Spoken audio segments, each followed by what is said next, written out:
Welcome to Meet the Candidate. My guest for this session is David Spring, who is running for the office of Superintendent of Public Instruction. So welcome, David. Thank you for having me, Sue. Always start with the same question, which is just tell us a little bit about where you grew up and went to school. Well, I was born in Seattle, Washington, at Swedish Hospital. It was a bit of a controversy because my grandparents were Norwegian. They wondered why my mom would have me at a Swedish hospital. We moved down to Vancouver, Washington. I graduated with honors from Hudson's Bay High School. I attended Clark College, and then I graduated with honors from Washington State University with a degree in science education. I taught at Bellevue College for 20 years. I also have a master's degree in child development from the University of Washington. Oh, that's all good background for an education office. What was your first work experience? Some of those early work experiences tell us a lot about how we connect effort and reward. So what did you do? Well, my first job was as a dishwasher at a restaurant in Vancouver, Washington. It was something called Fred Meyer's. And I worked in Eve's Buffet, and I washed dishes for a considerable period of time. I got very good at washing dishes.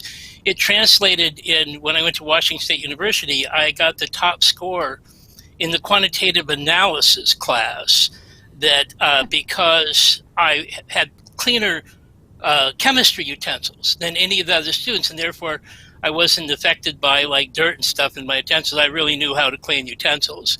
So that was my first job.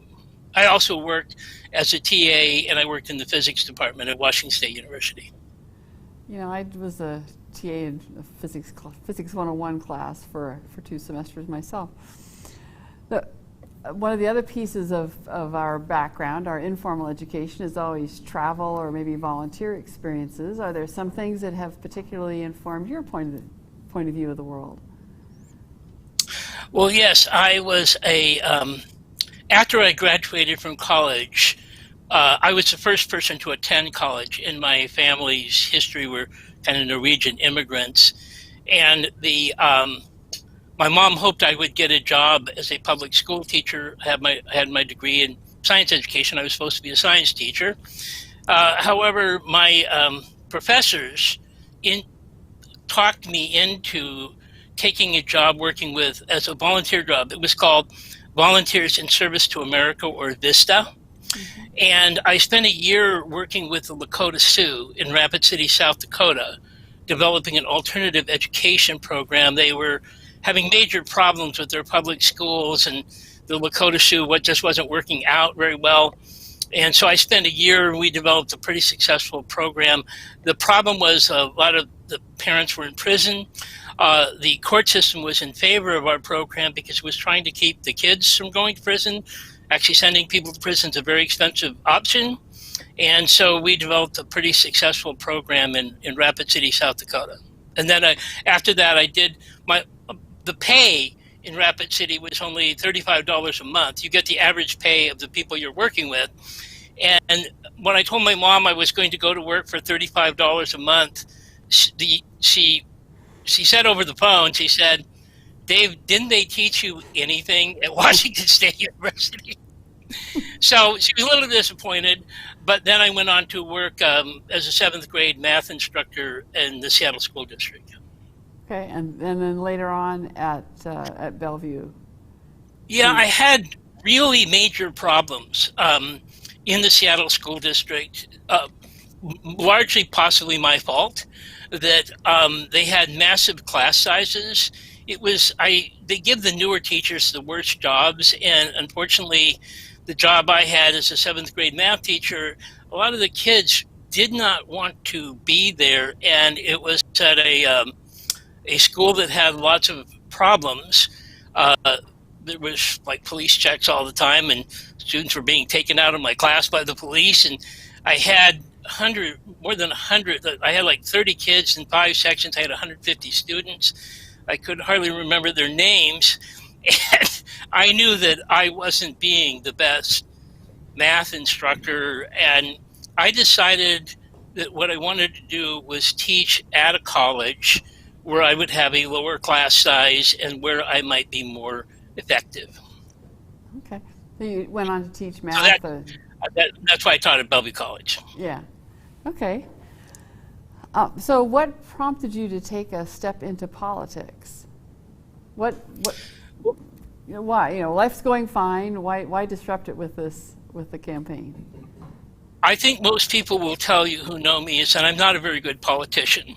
I tell people what I think they need to hear, not what they want to hear. And this doesn't always go over very well. In about 2008, I had been the legislative person at my daughter's elementary school. She was a 2nd grader at Ofsted Elementary School in North Bend, Washington. And we had among the highest class sizes in the nation. We had 3 school bond failures in a row. I felt that the legislature was not honoring their commitment to fully fund our public schools.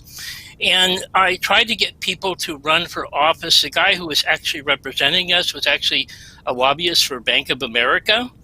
And he was basically there arranging tax breaks for Bank of America. And so I ran for office after I couldn't get anybody to run against him. And I got among the highest votes of any non-incumbent in the state in the primary, despite spending no money whatsoever, because the parents were so upset with what was going on in our school district. And so I ran for the state legislature a few times, and then I also ran for the local school board. I have defeated some pretty powerful people in the primaries, but I haven't won the general election yet. I defeated people who outspent me by a margin of 40-1 in the primaries, but in 2016, I ran for Superintendent of Public Instruction against the current superintendent, largely because of the problems with basically the state trying to take over the public schools. Our state constitution requires the local control of our public schools, and I felt that the Common Core standards and the SBAC tests were violations of our state constitution. And so I basically ran against the current superintendent, who is a supporter of the SBAC test and Common Core standards. In 2016, I didn't make that primary, but I did get nearly 100,000 votes. Now, things have gotten much worse since 2016. They've actually the state shut down the schools for 3 months in a row, as you know. And this never before had happened in the history of our state. In the past, it's always been the decision of the local school board if they shut down the schools. Many school districts were shut down where there wasn't a single case of the coronavirus, not only in any school, but anywhere in the county. Mm-hmm. And I want to return to local control of our public schools. Okay. So that's why I'm running. So that's why you're running. That's what got you into politics. So we're closing in on that last 60 seconds. It's your opportunity to tell people directly, why should people vote for David Spring for Superintendent of Public Instruction? Well, first of all, my background is I have a degree in science education. I believe in using the scientific method to make decisions. I also am a researcher about our state constitution. I believe that we need to comply with the state constitution. And I also spent 20 years teaching courses in problem solving. I think we need to look at the underlying problems that we're facing in this state. And I think that virtually all of them are related to the fact that the state legislature and the governor and the superintendent have been trying to take control away from our public schools. And I intend to honor our state constitution by returning control to our local school boards. All right. Well, thank you, David, for joining us this afternoon, and good luck on your campaign. Thank you so much for having me.